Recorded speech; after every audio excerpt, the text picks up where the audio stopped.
Okay, Hardy-Weinberg population genetics. There are not a lot of equations to cover in biochem, but we'll need to use some here. These equations are used to describe the frequencies with which alleles of a gene occur in a population. Here we'll use P and Q to refer to how common two different alleles of a gene are.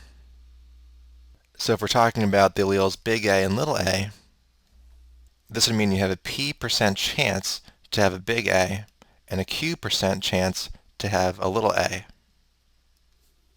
So what does Hardy-Weinberg equilibrium mean? Basically just that the ratio of P to Q will not change over time if certain conditions are met. If two alleles of a gene were not in Hardy-Weinberg equilibrium, why might their relative frequency change over time? The main reasons are if one gene is mutated, or if one gene gives a survival advantage over the other one, or if mating in the population depends on having one gene instead of the other one, or if individuals leave or enter the population. Like if a bunch of individuals who are homozygous for little a enter the population, then P will decrease and Q will increase. This means that if you want to keep the ratio of P and Q the same, which is Hardy-Weinberg equilibrium, four things have to be true. No new mutations can occur. Neither big A nor little a can give a selective advantage. Mating has to be random and not based on the genotype, and there can be no migration into or out of the population. If all of these conditions are met, then the ratio of P and Q will not change over time, or in other words, they are in Hardy-Weinberg equilibrium. So why is this important? It's because it allows you to do some simple calculations to learn about the prevalence of individuals with a disease or carriers of a disease if you know the allele frequencies. We'll start with the basics. P plus Q equals 1, since we're assuming that P and Q are the only two alleles of this gene in the population. If 40% of the alleles are P, then 60% are Q, so the total is always 100%, or 1. If P equals 10%, then what's Q? Right, Q would be 90%. Okay, that one was too easy for you. Let's take it to the next level. So how about this other equation, P squared plus 2PQ plus Q squared equals 1. Let's break it down. P squared and Q squared are the proportions of the population that are homozygous for the P and Q alleles respectively. So if we use the same example as above, if a gene has a 10% chance to have the big A allele, then P is 0.1. So the probability of being homozygous for this allele is going to be P squared, or P squared equals 0.01, so you have a 1% chance to be homozygous for big A. And similarly, since Q is 90%, or 0.9, then what proportion of individuals are homozygous for the Q allele? Right, so that would be Q squared, or 0.81. Now 2PQ is the proportion of heterozygotes. Since individuals can either be homozygous for P, homozygous for Q, or heterozygous and have one of each allele, the sum of these three have to equal 1. And why is it 2PQ instead of just PQ? That's because you can either have big A little a or little a big A. So there are two different ways you can be heterozygous. Okay, so let's do an example of something you might see in an exam. Let's say 4% of individuals in a population have an autosomal recessive disease.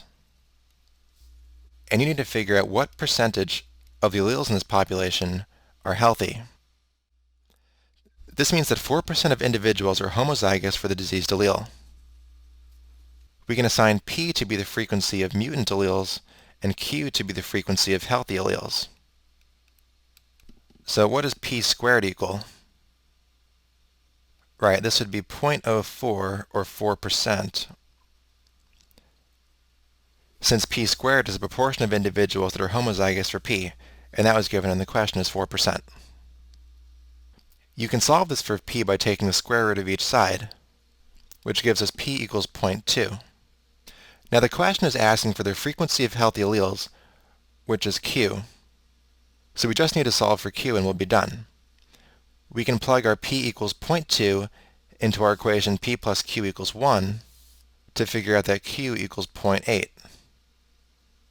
So 80% of alleles are healthy. And that's it. Okay, let's do a flash quiz about genetic terms. So what is the term for a gene that, in a mutated form, can cause a variety of different phenotypes? This is an example of pleiotropy, and I also want to point out here that many people might study these by looking at the term and trying to remember what it means. But you should also spend time doing the opposite, which is look at the definition and think about what term it corresponds to, because the way you'd see this on the exam is that a disease would be described, and they'll ask you to describe what genetic term this is. Okay, as promised, let's return to imprinting. Do you remember what that means? It's when a gene's expression, and therefore the phenotype it produces, depends on which parent it was inherited from.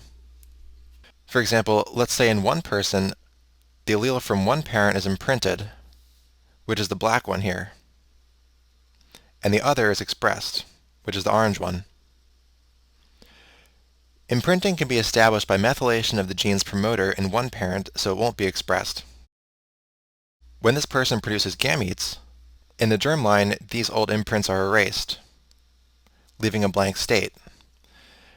Then, depending on the sex of the individual, new imprints are made. So in this case, the gene can be expressed in chromosomes inherited from the mother, but not in chromosomes inherited from the father. Now let's say this gene has a mutation in it right here.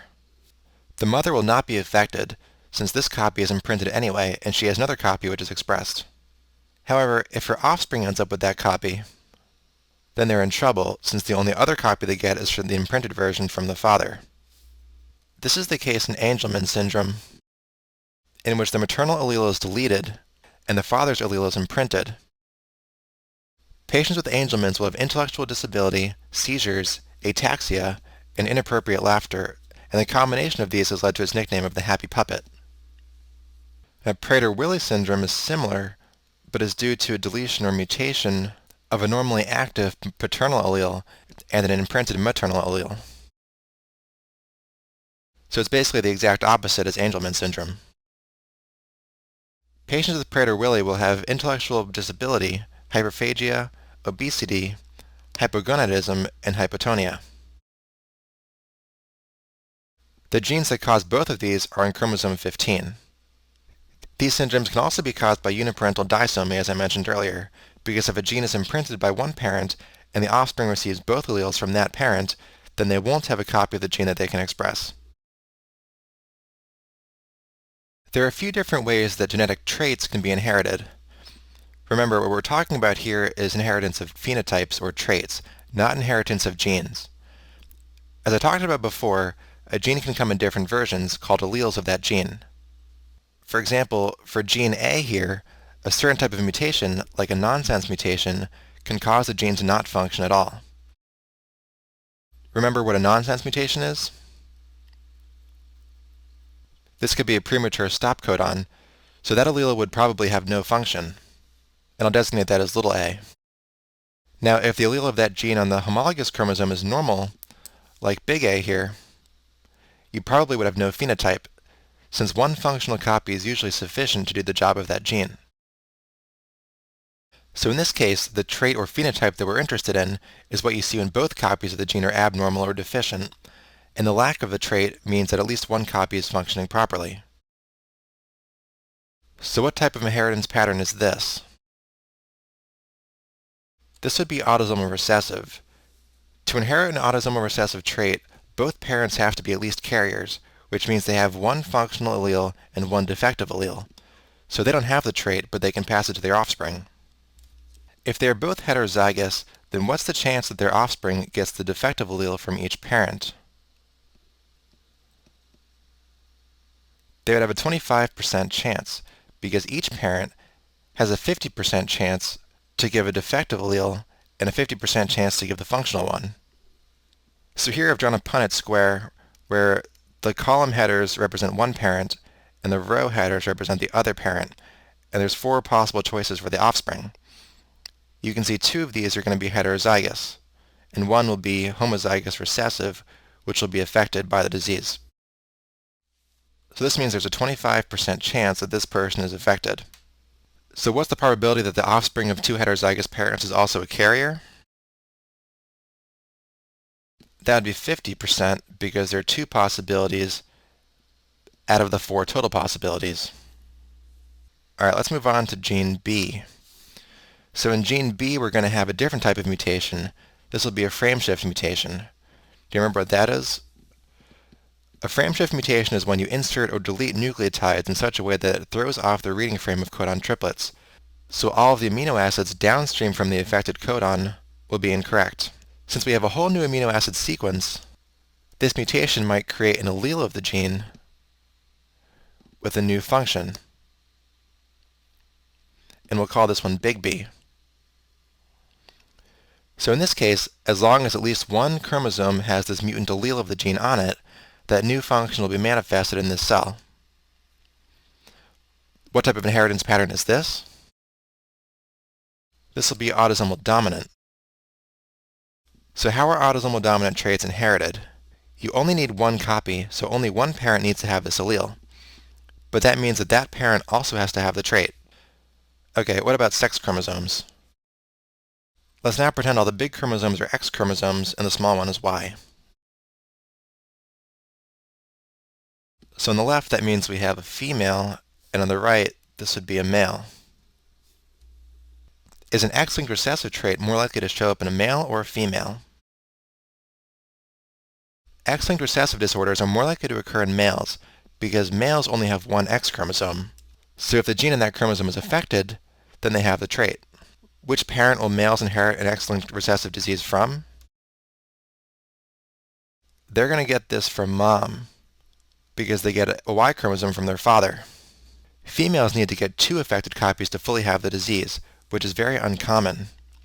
Now why do I say fully have the disease? Well, as I mentioned earlier, female cells inactivate one copy of the X chromosome. So only cells that have the X chromosomes that carry the disease as their active X will be affected. However, this will be a less severe phenotype than in males, and in many cases is not even detectable. For example, color blindness is due to an X-linked recessive mutation, but if even half of the female cells are able to detect color, she will probably never notice that anything's unusual about her vision. Now, if a female gets a defective allele from each parent, then what do you expect to see in her parents? Well, her mom could be a carrier, so you wouldn't expect any phenotype, but her dad must also have the trait, since dad only has one X chromosome to give. So if he gives his daughter a defective allele, then he must also have that trait. Now how about inheritance of X-linked dominant disorders? If you were looking at someone's family tree, what would be the giveaway that the familial trait is X-linked dominant? Well, these can be inherited from the mother or the father. But if a man has an X-linked dominant trait, he will give it to all of his daughters, since he only has one X chromosome to give them. The last inheritance pattern we'll cover is mitochondrial. Since everyone's mitochondria come from their mother, these can only be passed down through the maternal lineage. Also, all of the offspring of an infected woman will be affected. Examples of these diseases include mitochondrial encephalopathy, myoclonic epilepsy, and Leber hereditary optic neuropathy, which causes degeneration of retinal ganglion cells and axons, ultimately causing loss of central vision. So why might these particular cells be affected? Well, mitochondrial defects will cause the most problems in cells that require lots of energy, which includes retinal ganglion cells and particularly active neurons.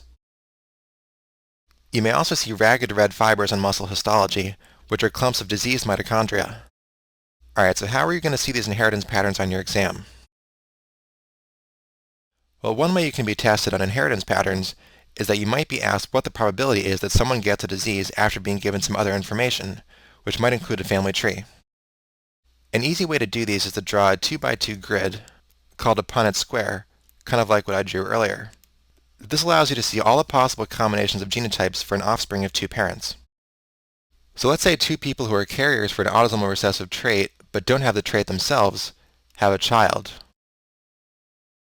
What are the odds the child will have the trait? So once again, this will be 25% because only one of the four possibilities is affected, is heterozygous recessive. But now let's do a different kind of example, this time with sex chromosomes. So let's say you have an X-linked dominant trait, and we'll draw the father up here, and the mother will be in the rows. So again, the father is going to be XY. So if the father has the trait and it's autosomal dominant, and the mother does not have a trait and is not a carrier, and we use the same nomenclature as before, so big B is the affected allele and little b is the normal one. So now the child can only get the X little b from mom and either X big B or Y from dad. So what proportion of daughters do you expect to be affected by this trait? Only the offspring with two X's are females, so all of them will be affected. What about sons? 0% will be affected because they all have X little b and Y. So one more way you might be tested on this is to have to figure out what the inheritance pattern is by looking at a family tree. So let's do some examples, and don't cheat by looking in the book. The best way to do this is by process of elimination, using the things we talked about earlier. So I've listed all of them here as a summary, and you should definitely take the time to memorize these, although if you understand the concepts I just went over, you can actually figure them out easily by thinking about them, instead of by memorizing anything. So in summary, for autosomal recessive diseases, you'll usually see them in only one generation, since carriers don't show the trait. And what I didn't tell you before is that these are a lot more common in cases of incest, since members of the same family can both be carriers. Autosomal dominant diseases are generally in all generations, since one person can't have it unless one of their parents has it also. X-linked recessive diseases can only be passed to a male from his mother, since he gets the Y chromosome from his dad, and if a female is affected, then her dad must be affected too, since she has two affected copies and her dad only has one X chromosome to give her. For X-linked dominant, you should know that an affected male will always give it to all of his daughters, but won't give it to any of his sons, since they get his Y chromosome, and mitochondrial traits can be passed from an affected woman to all of her offspring. And by the way, they might give you a key on the exam, but remember that males are always represented by squares and females are circles. And if it's black and white, then the affected will be black and normal is white. In this case, affected is shown by orange and normal is purple. Alright, so here's the first example we'll go through, and if you want to pause the video and think about it, go ahead. So like I said before, let's use process of elimination. We can see that this is in all generations, so it's not autosomal recessive. We have an affected female without an affected father, so that means it's not X-linked recessive either. And we also have affected women who don't give it to all of their offspring, so we know it's not mitochondrial. Now this one becomes a bit tricky because technically it could be either autosomal or X-linked dominant, but we have to pick the most likely one. The clue here is that the grandfather gave it to both of his daughters, but not his son, which means there's a really good chance that this is X-linked dominant, since an affected male only has one X chromosome, which is affected, and he passes it to all of his daughters, but not to his sons. So the answer to this would be X-linked dominant. Alright, what about this one? So here we can see again that it's in all generations, so it's not autosomal recessive. An affected mother isn't passing it to all of her offspring, so therefore it's not mitochondrial inherited. And an affected male is getting it from his dad, which means it's not X-linked dominant. Lastly, we have affected females whose fathers are not affected, like in this case, which means it can't be X-linked recessive. And that leaves us with just one answer choice, which is autosomal dominant. Alright, I'll do just one more. So in this case, only one generation is affected. And as far as the step 1 is concerned, this will pretty much always mean that it's autosomal recessive.